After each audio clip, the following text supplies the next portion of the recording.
कोई मैटर नहीं करता। ये मुल्क होगा तो हम होंगे। और मैं बता दूं कि जिस तरह ये 5th जनरेशन वॉरफेयर में हम अफवाज पाकिस्तान के ख़िलाफ़ नफ़रत फैलाने की कोशिश कर रहे हैं, जिस किस्म के सोशल मीडिया पे वो नारे लगाए जा रहे हैं, हमारा दिल दुखता है। मैंने बार बार ये कहा है कि हम नहीं बर्दाश्त करेंगे कि फ़ौज के ख़िलाफ़ कोई बात करे, भले फ़ौज उनके साथ जाके हाथ मिलाए 100 दफ़ा 110 दफ़ा। हमसे कोई किसी ने फरमाइश नहीं की थी। जब हमने किसी ने कोई बोला, खान साहब को ही मैं यही जाकर कहता हूँ कि आप इस्टेब्लिशमेंट के ख़िलाफ़ बोलेंगे, हम आपके साथ नहीं खड़े होंगे। सीधी सी बात है। हम क्यों हिस्सा बने इस चीज़ का जो कि पाकिस्तान को, मैं समझता हूँ कि हम पाकिस्तान को नुकसान पहुँचाने की कोशिश करें। और फिर आजकल हालात देखें आप, यानी इकॉनमी वैसी ख़राब है, 5000 कंटेनर खड़े हुए हैं पोर्ट के ऊपर, उनको छुड़ाने के लिए हमारे पास पैसे नहीं है। फिर कहते हैं जी इजाज़ुल हक बात करता है, तो मुझे कहते हैं जी कि आप जब बात करते हैं तो ये इकॉनमी के बारे आप ना करें। वज़ीर दफ़ा गए तो उसकी कोई बात नहीं, वो खैर है। बाद में अपनी स्टेटमेंट जितनी मर्ज़ी चेंज करते रहो, एक दफ़ा जो डज़ होगी वो तो डज़ होगी ना। जो गोली निकल गई उसको वापस तो नहीं लाएंगे ना, नई गोली डालेंगे आप उस बंदूक के अंदर। फिर बलूचिस्तान के अंदर जो हो रहा है आप देखें उस पर। मैं कहूँगा आप चीफ जस्टिस से बलूचिस्तान के भी और यहाँ के भी, अपना सुप्रीम कोर्ट के भी, कि खुदारा इस पर सुओ मोटो नोटिस लें। लोगों के दिल दुख रहे हैं, लोगों की, हमारी माएँ बहनें हैं वो जिनके साथ ज़्यादती हो रही है। मैं नहीं कहता किसने की है किसने नहीं की, आप सुओ मोटो नोटिस लें।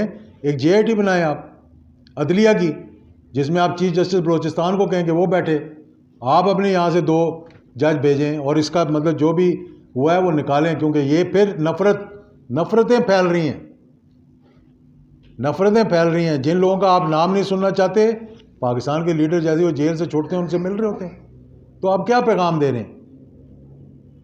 सब मुहिब्बे वतन है, कोई गद्दार नहीं है कि आप 100 दफ़ा किसी को गद्दार बनाने की कोशिश करेंगे, वो गद्दार तो नहीं बन जाएगा। और मैं ये कहूँगा कि देखें, राना सनाउल्लाह इंटीरियर मिनिस्टर है, मैं उनकी बड़ी कदर इसलिए करता हूँ कि जब मैं मुश्किल में था, मेरे ख़िलाफ़ गलत केस बनाया गया था, उन्होंने मेरी मदद की थी। हमने कहा जिस वक्त उन पर केस बनाया गया कि ये गलत केस बनाया, मैंने ये कहा था, मैं रिकॉर्ड पे हूँ, मैं उसकी आपको क्लिप सुना सकता हूँ। शायद खान अब्बासी पे केस बना, हमने कहा कि ये गलत बना है।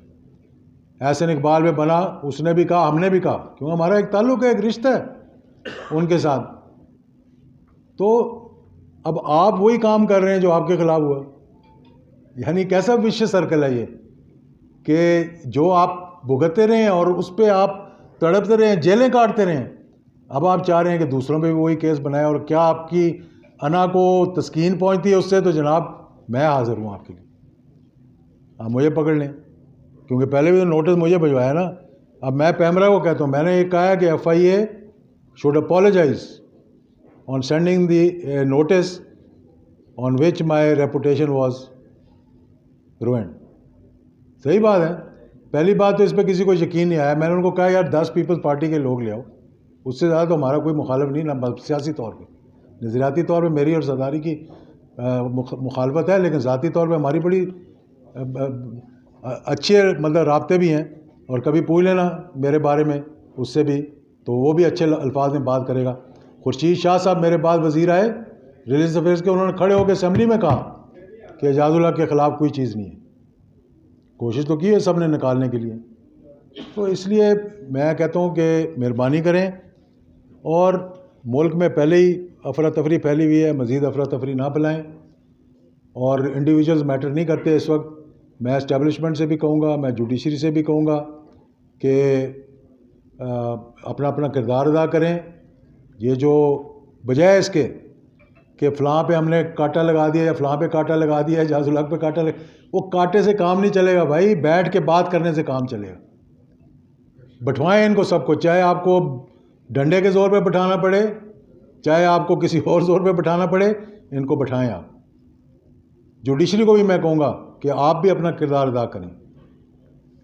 इस्टेब्लिशमेंट ने माजी के अंदर भी अपना किरदार अदा किया है, वहीद काकड़ ने अपना किरदार अदा किया था। मुल्क को उस वक्त भी एक क्राइसिस में आ गया था, उन्होंने इस क्राइसिस से निकाला मुल्क को। ना सदर ने इतराज़ किया था, ना वज़ीर आज़म ने इतराज़ किया था। मुल्क में इलेक्शन हो गए तो सब ठीक ठाक हो गया था। लेकिन ना इलेक्शन से तो कोई फ़रार नहीं है ना। लेकिन इस वक्त अगर मौजूदा सूरत हाल के अंदर बग़ैर कंसेंसस इवॉल्व किए, बगैर आउटस्टैंडिंग इश्यूज़ को रिजॉल्व किए अगर आपने इलेक्शंस करवाए तो किसी ने उस इलेक्शन को मानना भी नहीं है, और जो हारेगा वो भी लड़ेगा, जो जीतेगा वो भी लड़ेगा।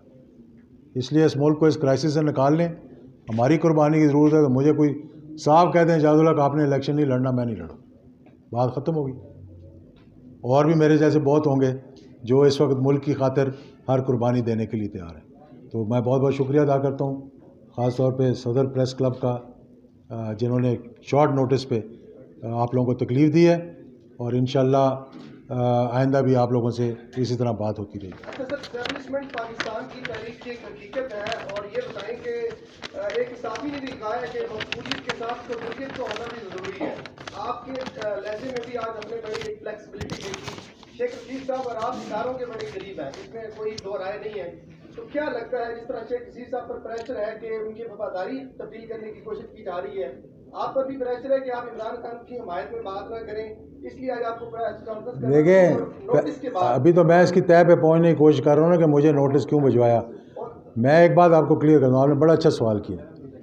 इस्टेब्लिशमेंट शेख रशीद को ऑन करती है, मुझे करती है, मुझे नहीं पता। मुझे शेख रशीद साहब का और उनका ताल्लुक़ नहीं पता। मैं इस्टेब्लिशमेंट को, वो मुझे ऑन करें ना करें, मेरे वालिद ने वर्दी के अंदर अपनी जान दी है इस मुल्क के लिए, तो मैं तो इस्टेब्लिशमेंट को नहीं छोड़ सकता, वो मुझे बेशक छोड़ दें। और अगर मैं कोई किरदार अदा कर सकूँगा पॉजिटिव, तो मैं ज़रूर करता रहूँगा, चाहे वो खुश हों चाहे वो नाराज़ हों। सर, मेरा सवाल ये है कि डेडलॉक कहाँ पे है? इमरान खान एस्टेब्लिशमेंट के दरमियान मुलाकातें भी हुई जनरल बाजवा के साथ, आपको बड़ी अंदर की खबरें होती हैं, डेडलॉक कहाँ पे आ रहा है मुलाकात में? एक मिनट जी, एक तो अपना तारुफ का ही है, पहली बात। दूसरी बात, सारे दोस्त सुनने के एक क्वेश्चन करेंगे, कोई डिबेट नहीं होगी, ठीक है? हाँ, ठीक है। अब जिसने सवाल करना वो अपनी जगह एक सवाल से डिजिटल प्लेटफॉर्म है मेरा, तो यही है कि आप डेडलॉक कहाँ पे आ रहे हैं? Thank you. डेडलॉक का पता लग जाए तो सारे इसको जो गुत्थी उलझी हुई है इसको सुलझा ना दें। हमें तो समझ नहीं आ रही डेडलॉक कहाँ पर है। मैंने कहा कि हर बंदा न्यूट्रल, जो हमने एस्टेब्लिशमेंट ने कहा हम न्यूट्रल हैं, मैं दोनों हाथों से सलूट मारा कि आप न्यूट्रल हैं। लेकिन भाई मेरे, सियासत के लिए न्यूट्रल हों, बिल्कुल अच्छी बात है। फ्री फेयर ट्रांसपेरेंट इलेक्शंस के लिए न्यूट्रल हो। जब पाकिस्तान की बात आ जाए तब तो कोई न्यूट्रल नहीं है ना। कल को जब अल्लाह ना करे कि पाकिस्तान पे कोई बुरा वक्त आता है, कोई हमला होता है, तो ये अवाम 22 करोड़ जब तक आपके साथ नहीं खड़े होंगे, आप कैसे लड़ेंगे फिर? तो मुझे नहीं पता डेडलॉक कहाँ पर है, और मेरा ख्याल है कोई डेडलॉक नहीं होना चाहिए। हर किसी की अपनी अपनी अना का मसला है मेरा ख्याल में। लेकिन यार पाकिस्तान से तो बड़ी किसी की अना नहीं है ना। आमिर मलिक मेरा नाम है, CNN न्यूज़ से मेरा तल्लुक है। अभी आपने बड़े फखरिया जनरल ज़ियाउल साहब के असासाजात का जिक्र किया, तो कुछ जर्नलों के और रिटायर्ड जर्नलों के और उनके खानदानों के अरबों डॉलर्स के बैरून मुल्क और अंदरून मुल्क जायदादें भी मंत्र हम आ चुकी हैं, तो उनको आपके अल्फाज में याद करेंगे? मैं अपने लिए जवाब दे हूँ, मैं किसी के लिए तो नहीं हूँ। ये सवाल उनसे पूछ लेना या उनके किसी नुमाइंदे से पूछ लेना।